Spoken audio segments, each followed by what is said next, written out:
La guerra de Malvinas. Hace un rato nada más terminó el acto en la Quinta de Olivos, en donde el presidente Mauricio Macri, junto al secretario de Derechos Humanos, Claudio Abruz, que está aquí con nosotros, recibieron allí a familiares de excombatientes y a excombatientes también. Bienvenido. Gabriel Suet aquí con nosotros Bienvenido, también. Adrián, gracias. Bienvenido, Muchísimas Abruz. Bueno, gracias. recién terminado el acto. Sí, vengo de Olivos, fue un acto muy sentido, un acto eh, íntimo. Íntimo en el sentido que hubo una muy buena mancomunión, una buena conexión entre el presidente y los familiares en un día de profunda significación para todos los argentinos, ¿no? Es un día de homenaje, de conmemoración, de aprender las lecciones de la historia. Pero este año con un valor agregado enorme, que fue la identificación de los 90 héroes de Malvinas, con este viaje humanitario que hemos hecho, con el corolario de un proceso de 2 años de trabajo y con mucha paz. Y esto es lo que los familiares hoy destacaban, esa paz que da el reencuentro y el poder hacer el duelo. Escuchaba mucho la palabra sanación por allí hoy cuando se realizaba este acto, justamente en mención a lo que sucedió hace pocos días, que fue este hecho histórico, ¿no? 90 soldados que en su momento eran soldados solo conocidos por Dios y que hoy llevan allí su nombre en las tumbas donde sus familias pudieron acompañarlos. Sí, es casi difícil o imposible explicar lo que uno vivió de tanto sentimiento en esa jornada histórica del cementerio de Darwin. Pero yo dije, con el sumo respeto, que ese día el cementerio se llenó de vida, que ese día afloró la vida. Pero porque, ¿qué es lo que vimos? Después de los primeros instantes de profunda dolor, congoja, de comunión entre el familiar y su héroe, en ese diálogo que veía que ellos entablaban mirando fijamente la placa, con el nombre. Después de eso, inmediatamente vino como el alivio. Era el alivio, el abrazo al vecino de tumba, el abrazo al funcionario que ayudó, el abrazo con el sacerdote y la gratitud. La gratitud sobre todo a la gente mayor de haber llegado a ese día. Y a los que estuvimos ahí nos da mucha fuerza, ¿no? Creo que hicimos entre todos un trabajo enorme en función del diálogo y de cerrar un capítulo de indiferencia y de indolencia del Estado. Todos sabemos que la derrota de Malvinas fue cubierta con la peor cara, con la indiferencia, el ocultamiento de los soldados cuando llegaron, tanto de las fuerzas como de la sociedad, porque hay responsabilidad social, en la búsqueda de trabajo para los excombatientes, integración, un montón de cosas.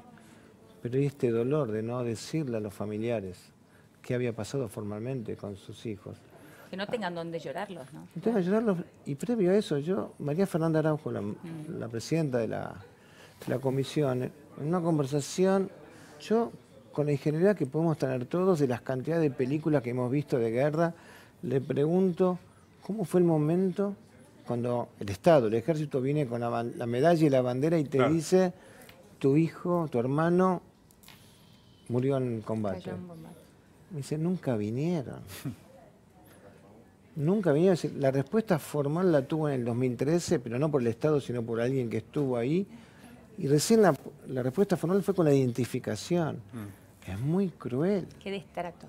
Es muy cruel. Claro. Entonces esto nos tienen que interpelar a nosotros como argentinos. Pero me parece que esta es la mejor enseñanza de ese viaje. Es decir, ¿cómo hacemos de aquí en más de entender que el daño, el dolor del otro no es ajeno? Claro. Que somos corresponsables de ver cómo miramos para adelante. A mí me gusta citar siempre una frase del Papa Francisco.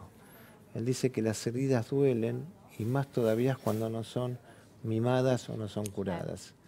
Bueno, hay una corresponsabilidad del Estado, hay una corresponsabilidad de la sociedad y hoy nos sentimos tranquilos de haber cumplido con esa misión. Claudio, se dio un paso histórico, las familias de esos 90 soldados están muy agradecidas.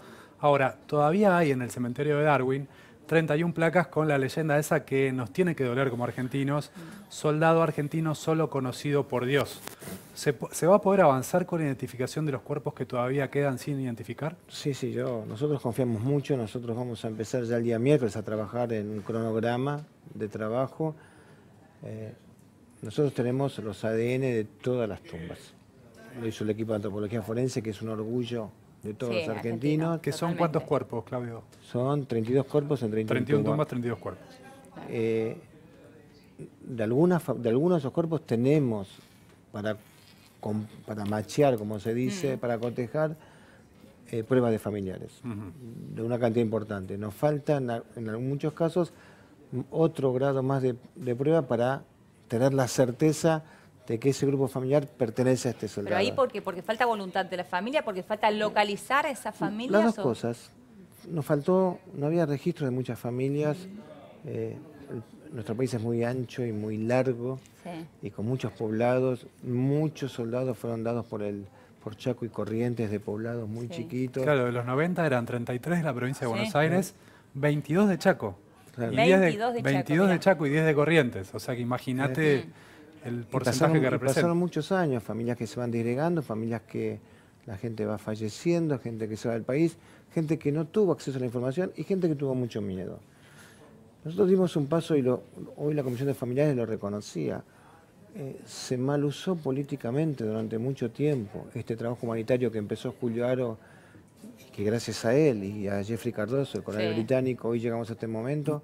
Pero en el medio estuvimos aquellos que buscaban otros intereses, asustando de que se iba a trasladar a continente los cuerpos, diciendo que eran NN cuando eran soldados debidamente con nombre y apellido. Y eso alejó mucha gente que no quiso dar su muestra de ADN. Hoy estamos en otro estadio y yo confío que en el poco tiempo tendremos ya casi todo, y yo aliento que vamos a poder culminar con el 100% de las identificaciones. Cuando Pues, decís sí. se malutilizó, perdón, cuando decís se malutilizó, ¿te referís a los anteriores gobiernos? Durante los gobiernos anteriores de la dictadura y nuestra imperfecta democracia, obvio que hubo mucho silencio e indiferencia. El gobierno de de Kirchner, después de mucha insistencia, y cuando Roger Waters se interesa a nivel internacional y se lo plantea en una mesa, ahí da el ok para que se comience.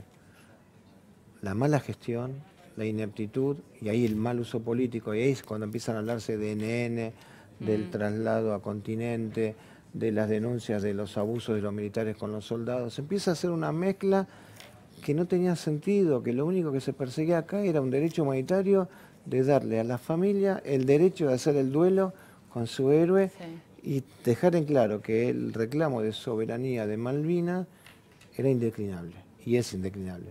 En el medio, no nos olvidemos, en el gobierno anterior, la pelea que llevó al no diálogo con Gran Bretaña, y obviamente el enfrentamiento con las Fuerzas Armadas, que tenía que ver con un tema muy preciso por los años 70. Todo eso confluyó para que el proyecto se paralizara. Cuando asumimos, le llevamos esta necesidad al presidente del cúmulo de cosas que había en derechos humanos, y él ordenó a la Cancillería, al vicecanciller Forador en su momento y a mí: muchachos, esto hay que cumplirlo, esto tiene que ver con el diálogo, tiene que ver con la cercanía, tiene que ver con el respeto. Y ahí fuimos hacia adelante.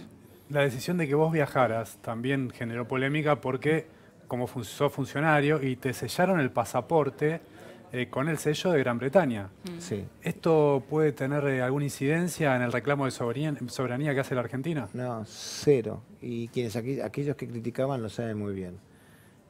Desde los acuerdos firmados con Gran Bretaña y sobre todo refrendados en el 2016, hay un artículo, el artículo 3, que deja de lado cualquier declinación de soberanía, que estaba enmarcado el viaje de cualquier funcionario en el marco de este programa de derecho humanitario. Lo sabe Gran Bretaña, lo sabe Argentina, lo saben todos los políticos y actores políticos de la Argentina. Yo viajé igual que todos los argentinos que viajan por turismo o por misiones de Malvinas, que tienen que presentar su pasaporte personal. Yo no viajé con pasaporte oficial. Así que, pero no hay ninguna declinación de utilizaste un soberanía. pasaporte personal y no el oficial. Absolutamente. Hiciste esa distinción. Sí, totalmente. Porque así está planteado también en el convenio que está firmado con Gran Bretaña. Claro. No hay ninguna declinación de soberanía en absoluto. De hecho, tampoco tuve ninguna reunión con las autoridades de la isla. Mi relación, y acá hay que destacarla también, fue con el embajador de Gran Bretaña en Buenos Aires, con su equipo, que prestaron una colaboración y se abrieron al diálogo enormemente. Así que todos aquellos que quieren maltratar este proceso, que es un hito y que es reconocido en el mundo, desde los organismos internacionales de derechos humanos, todos los gobiernos y la prensa le ha dado un lugar en el mundo, todos aquellos que quieren acusarnos de desmalvinizar, de declinar soberanía, saben que esto es todo lo contrario, saben que con esta consolidación que se hizo del cementerio de Darwin es un acto de profunda soberanía, de reafirmación, y ante todo nuestro, como gobierno, es ir por el reconocimiento pleno de la soberanía argentina de Malvinas. Ahora, se habló mucho de la desmalvinización, de esto que vos hacías referencia hace un rato, de la sociedad que le dio la espalda en su momento a los excombatientes, a los familiares, esta figura que recién contabas de la presidenta de la asociación, que decía que en ningún claro, de la comisión, que en ningún momento recibió esa noticia por parte del Estado y demás. ¿Crees que en este momento se está este es el punto de inflexión que marca el camino opuesto a todo esto que estamos diciendo?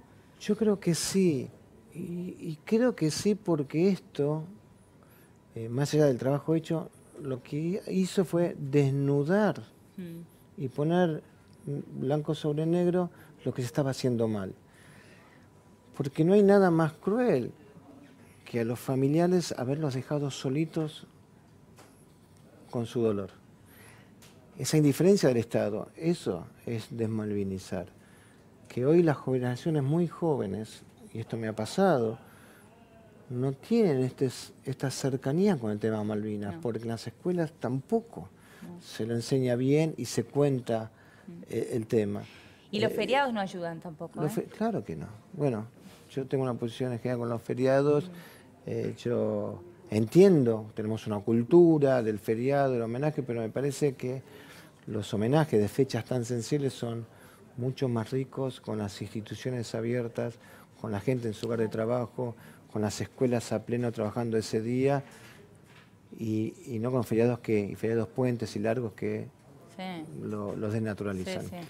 Hay también un reclamo de un sector de veteranos de Malvinas que se quejan porque el presidente vetó un decreto que les permitía jubilarse de manera anticipada. Esto es una ley que había sacado el Congreso y Macri la vetó.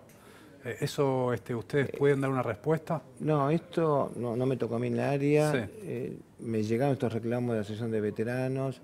Es una discusión muy larga. Están las asignaciones que cobran los veteranos como veteranos de Malvinas. Pero bueno, son los reclamos que ellos tienen y hay que escucharlos en tiempo y forma y ver las necesidades también de ellos y la situación del país, si está en condiciones o no. Pero bueno, no conozco en detalle el tema. Yo tengo para hacer una pregunta de otro tema. Vos avisame. Dale. Y yo le meto la pregunta del otro tema. Dale, perfecto. Van dos más de Malvinas y vamos con ese otro tema. Entonces, en primer lugar, vuelvo con el tema de los feriados porque me interesa saber si tenés pensado en algún momento plantear internamente esto que te hace ruido, de temas de fechas tan sensibles que se han feriado y que esto no se trate en las escuelas como debe ser. Y esto lo vamos a hablar con la Comisión de Familiares, porque esto no puede ser solamente decisiones de un funcionario. Esto hay que tener consensos, discutirlos, ver todas las miradas. Yo tengo una hoja de ruta con la Comisión de Familiares, inclusive yo he ofrecido que ellos tengan, a partir de esta experiencia que estuvieron trabajando conmigo en la ex ESMA y compartiendo oficinas conmigo, que la Comisión de Familiares tenga institucionalmente un lugar a partir de ahora en la ex ESMA, porque me parece que como ellos aportan a la memoria, es tenerlo. Entonces, si está invisibilizada la comisión, también está invisibilizado el tema. Es un círculo vicioso. Entonces, lo tengo que discutir con ellos y no solamente por mi opinión personal. Bien. Y la segunda rápidamente es, son 32 todavía cuerpos que restan identificar. ¿Existe alguna manera de estimar una fecha, un momento para que esto realmente se dé por concluido? Yo soy optimista siempre. Yo calculo que en 3 meses podríamos tenerlo si realmente vamos con una campaña a fondo. Está trabajando el Estado, el Ejército, que tiene el registro de veteranos, está ayudando con datos que no teníamos. el RENAPER está trabajando con nosotros, estamos... porque esta experiencia permitió unir criterios y entender que hay una sola unidad, entonces ya hay un interés común. Yo creo que en 3 meses, porque aparte es mucho más fácil que la etapa anterior, Claro. porque ya tenemos los ADN de los cuerpos. Nos falta ahora, a medida que van ingresando los ADN de los familiares, sí. tenemos que... Bueno, 3 meses entonces. Es mi esperanza. Ojalá así sea. Ojalá. Hablabas recién del edificio de la ESMA y por supuesto del mes pasado hubo una polémica que involucró a la Secretaría de Derechos Humanos, porque te han preguntado seguramente mucho, sobre esa lista que confeccionó el Servicio Penitenciario Federal acerca de los detenidos en el sistema federal que tenían condiciones que los acercaban a una prisión domiciliaria. Por supuesto que es decisión de los jueces, pero en ese listado, por condiciones de salud, también estaba Alfredo Astiz. ¿Hay una postura política tomada acerca de qué pasa si un juez dispone la prisión domiciliaria a Alfredo Astiz? ¿Ustedes aceptarían o tienen la decisión de oponerse políticamente a eso? A ver, yo siempre digo que nosotros hablamos con nuestros hechos. Nosotros nos opusimos a la prisión domiciliaria de Echecolás, porque primero que la violentó, la quebró, es el reglamento que tenía, y sabíamos el dolor que estaba causando en los vecinos y en la sociedad. Nos opusimos a la prisión domiciliaria de Gómez, el apropiador de Guillermo Rosenblit.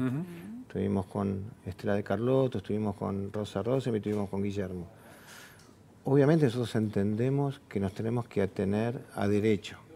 Y la Argentina tiene una ley que les permite a los jueces, cuando los detenidos cumplen 70 años y sus condiciones de salud lo requieren, el juez puede optar por esa prisión domiciliaria. No es una obligación. La ley le da esa posibilidad. No al Ejecutivo. Esto que quede claro porque también se usó políticamente mal. El Poder Ejecutivo no determina condenas y mucho menos determina lugares de detención. Respetando el Estado de Derecho y entendiendo que todos, porque inclusive lo hablamos con Estela de Carlotto, que todos son sujetos de derecho y tienen el mismo derecho frente a la ley. Mientras no se demuestre, esta es la posición de la Secretaría y del Gobierno, que Astiz esté en una situación humanitaria al límite, por lo que representa él, por lo que su no arrepentimiento, su no pedido de perdón, su no dar la información que todavía se requiere, no podemos aceptar ligeramente una prisión domiciliaria. Pero tenemos que saber que este es el escenario que vamos a tener cotidianamente. ¿Por qué? Porque es un tema de edad. Y mientras la ley lo permita, cada vez... Bueno, Astiz todavía no cumplió los 70. Pero está muy próximo. Pero es verdad que hay muchos represores. Pero tiene problema de salud, pero hay que ver en qué situación está esa salud que el Estado no pueda darle la atención. Cada vez hay más represores con prisión domiciliaria. Claro, y van a ir llegando por una cuestión de edad, pero por eso me parece importante la postura de la Secretaría de Derechos Humanos, el Poder Ejecutivo, aunque no defina finalmente qué pasa con esos detenidos. Es importante la postura política. que sienten totalmente. Es cierto, la postura, pero aparte también quiero dejar claro los datos. El 50%, 52% de los detenidos de lesa humanidad están en prisión domiciliaria.